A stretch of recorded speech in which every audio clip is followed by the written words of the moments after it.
এটা হচ্ছে আমাদের 4 নং সদর ইউনিয়ন 5 নং ওয়ার্ড রুহিতে গ্রাম। যে জায়গাটা এসে আমি ইনশাল্লাহ কুয়াকাটায়ও ঘুরছি এবং কক্সবাজারেও ঘুরছি, দুইটা জায়গায় গেছি। কিন্তু আমার এটা গ্রাম হলেও ঠিক আছে, আমার পার্শ্ববর্তী গ্রাম, কিন্তু যে ভালোটা লাগতেছে ঠিক আছে, নিজের অনুভূতিটা প্রকাশ করার মতো না। কিন্তু দেখতে পারেন এই যে দেখেন নদী, বিশাল নদী, এই পাশেই আছে বিহঙ্গ দ্বীপ। এখান থেকে যেতে হয়তো 15 থেকে 20 মিনিট সময় লাগতে পারে ট্রলারে।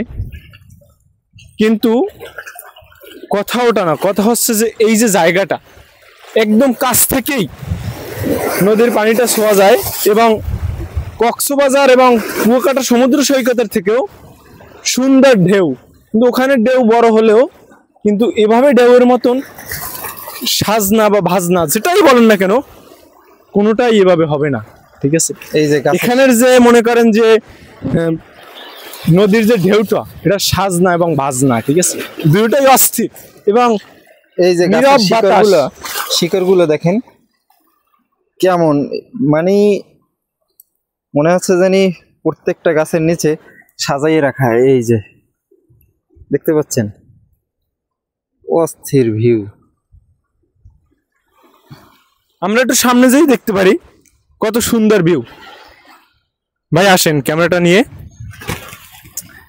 এখান থেকে এই যে একটা দেখছেন গাছ, এই গাছটা কেওড়া গাছ, ওই যে টক করে যে ফলটা হয় এই গাছটায়, সেটাকে বলা হয় কেওড়া। দেখেন এটা একদম টুলের মতন, এটা কিন্তু মানুষ রাখে না, এভাবেই পড়ে আছে। এবার বসার মতন কি সুন্দর একটা স্থান দেখেন। প্রকৃতি আমাদেরকে সাজিয়ে দিয়েছে এরকম। আমাদের অনুভূতিটা কিভাবে প্রকাশ করবো বলার মতন না। কিন্তু আপনারা যদি একদিন আসেন কুয়াকাটা, কক্সবাজার, আপনার তালতলির যে একটা ভিউ আছে এভাবে কেওড়া গাছের ভিতরে, তার থেকেও আমি মনে করি অনেক সুন্দর। ঠিক আছে, আর এই যে আমাদের যে বিহঙ্গ দ্বীপে গেলে তো মানে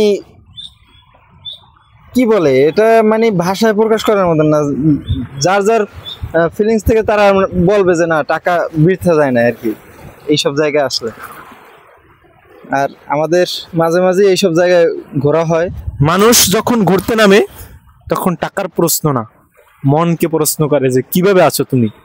ঠিক আছে, সো আজকে যে ভালোটা লাগতেছে, আমি আসি প্রতিদিনই, কিন্তু আজকে অন্যভাবে একটু ভালো লাগতেছে। কারণ আজকের যে ওই যে জোয়ার বলে, জোয়ার ভাটা, আজকে জোয়ার চলতেছে বর্তমানে, ভাটা লাগবে। ঠিক আছে, যে পানিটা আসতেছে, খুব নীরব মনটা। ভাই ক্যামেরাটা নিয়ে এদিকে আসেন, সামনের ভিউটা দেখাই।